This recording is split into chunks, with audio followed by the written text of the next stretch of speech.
Olá, boa noite. Hoje é sexta-feira, dia 3 de janeiro de 2025, e eu quero partilhar convosco uma pequena meditação que se encontra na carta do apóstolo Paulo dirigida a Tito, no capítulo 2 e versículos 11, 12, 13 e 14. Carta do apóstolo Paulo a Tito, capítulo 2, versículo 11. Se porventura tem uma Bíblia perto de si, abra e acompanhe a leitura. Porque a graça de Deus se há manifestado, trazendo salvação a todos os homens, ensinando-nos que, renunciando à impiedade e às concupiscências mundanas, vivamos neste presente século sóbria, justa e piamente, aguardando a bem-aventurada esperança e o aparecimento da glória do grande Deus e nosso Senhor Jesus Cristo, o qual se deu a si mesmo por nós para nos remir de toda a iniquidade e purificar para si um povo seu especial, zeloso de boas obras. Estes 3-4 versículos são fundamentais, são versículos muito importantes. Versículo 11 diz: porque a graça de Deus se há manifestado. A graça de Deus manifestou-se a todo o mundo, a toda a humanidade. Talvez tu me perguntes: a que é que te estás a referir? O que é isso da graça de Deus? Pois graça significa favor imerecido. Então quer dizer que nós recebemos de Deus um favor, um presente que nós não merecíamos. Que presente é esse? No Evangelho de João, capítulo 3 e versículo 16, nós lemos que Deus amou o mundo de tal maneira que deu. Trata-se aqui de um presente. Deu o quê? Deu o seu próprio Filho. Para quê? Para que todo aquele que nele crê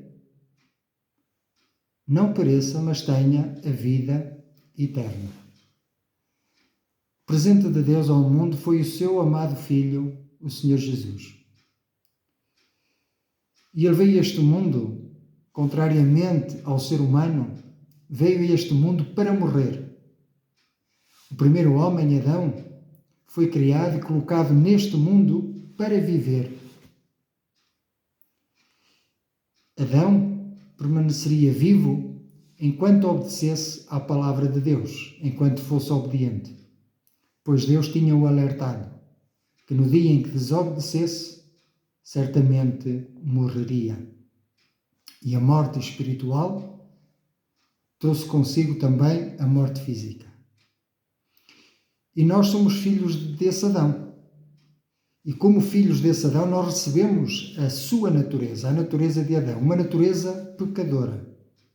Daí que a Bíblia fala, e nós sabemos por experiência própria, que desde a meninice nós já somos maus por natureza. Já fazemos as asneiras e depois tentamos esconder, desculpar-nos ou tirar as culpas para os outros. Nessa condição, todos nós estávamos e estamos e estaremos perdidos para sempre. Morreremos em nossos delitos e em nossos pecados. Morreremos em desobediência contínua a Deus. A não ser que aceitemos este presente de Deus. E aqui voltamos outra vez ao Senhor Jesus, que é o presente de Deus, que veio a este mundo para morrer. Veio o justo pagar o preço dos injustos. Veio o justo assumir a nossa morte, assumir o nosso pecado, para que nós pudéssemos, pela fé, ganhar a sua justiça, a sua santidade e que a nossa culpa pudesse ser paga. Era como que uma dívida que tínhamos com Deus e somente o Senhor Jesus pôde pagar essa dívida. O homem tentou, tenta e tentará sempre saldar essa dívida através das boas obras, através de atos religiosos. Porém, esses intentos serão frustrados. Somente aceitando que Jesus morreu em nosso lugar, que Jesus, sendo justo, carregou sobre si os nossos pecados. Somente crendo nisto pela fé e crendo que Deus o ressuscitou dos mortos, então nós podemos usufruir desta graça salvadora que se há manifestado a todos os homens, sem exceção. Deus não faz exceção de pessoas. Para Ele não há ricos nem pobres, pretos ou brancos ou amarelos, altos, baixos, gordos ou magros. Para Ele não há pessoas com boa saúde ou com menos saúde. Ele quer salvar a todos. Ele deu a sua vida por todos. Esta graça, para além de nos salvar por meio da fé, também nos ensina. Ensina-nos que, renunciando à impiedade e às concupiscências mundanas, vivamos neste presente século sóbria, justa e piamente. A salvação é de graça, mas há um preço a pagar da nossa parte. Depois de aceitarmos o presente, depois de aceitarmos Jesus na nossa vida, precisamos viver de acordo com aquilo que nós alcançamos da parte de Deus. Então nós precisamos renunciar à impiedade. Devemos ser pessoas piedosas. Piedosas significa pessoas que amam a palavra de Deus. Não é que se deixam levar por tradições vãs e ocas, vazias de sentido, que não passam de meras superstições e que não podem alcançar para nós nada de valor. Antes, pelo contrário, nos enredam. Essas tradições vãs nos enredam, essas crendices nos enredam, fazendo-nos crer em mitologias, fazendo-nos crer em poderes ocultos, ou fazendo-nos crer que as coisas têm algum poder. Mas não. O poder vem todo de Deus. Ele sim tem todo o poder. Agora, uma vez salvos, uma vez tendo recebido o presente de Deus, devemos viver sóbria, justa e piamente neste mundo. Devemos evitar pecar. Devemos evitar mentir. A palavra de Deus diz: se tu antigamente as tuas mãos furtavam, serviam para furtar, agora deves colocá-las ao serviço do bem. Se com a tua boca tu mentias ou dizias mal dos outros, agora deves usá-la para abençoar e não para amaldiçoar. E isto é difícil. Não pensem que é coisa fácil. Mas deixa-me dizer-te uma coisa, não fiques desesperado. Porque este é um processo que vai demorar toda a vida. Desde o momento em que nos achegamos a Deus até à sepultura. Isto é um trabalho diário, todos os dias, constantemente. Tropeçamos, caímos, mas olhamos para cima, de onde vem o nosso socorro, de onde vem o nosso auxílio, onde está colocada a nossa esperança. Olhamos para Jesus, o autor e o consumador da nossa fé, e nos levantamos. Aqui está a diferença entre aqueles que caem e permanecem caídos e aqueles que caem, mas que se levantam. E o meu desejo é que tu possas ser daqueles que caem 1000 vezes, mas que se levantam 10.000. Desses o Senhor se agrada.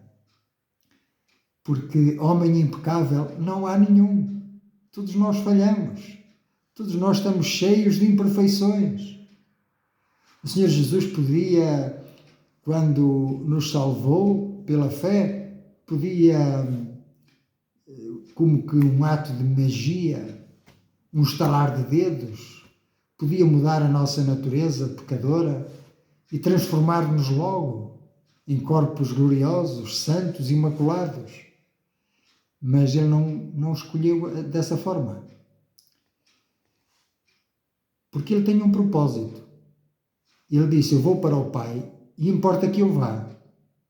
Ele disse isto ainda antes da sua ressurreição aos discípulos. Disse, olha, eu vou morrer, mas eu vou para o Pai e importa que eu vá, porque eu indo para o Pai, vou-vos enviar o Consolador, o Espírito Santo, que vos guiará em toda a verdade. E esta é a obra que o Espírito Santo veio fazer na nossa vida.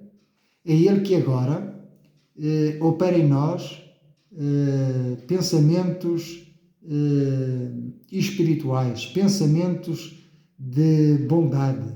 É Ele que opera em nós o fruto do amor, o fruto da justiça, o fruto da bondade, o fruto da longanimidade, o fruto do autodomínio.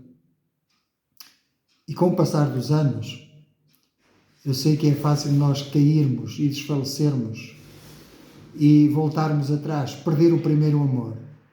Mas o meu encorajamento é que tu voltes ao primeiro amor e assim possamos guardar esta bem-aventurada esperança, aguardar pelo Senhor Jesus, que há de vir em sua glória para julgar os vivos e os mortos.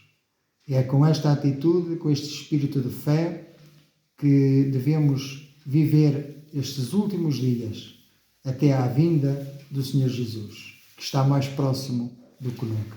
Portanto, a todos saúde, com a paz, a saúde, a alegria e a esperança que há em Cristo Jesus.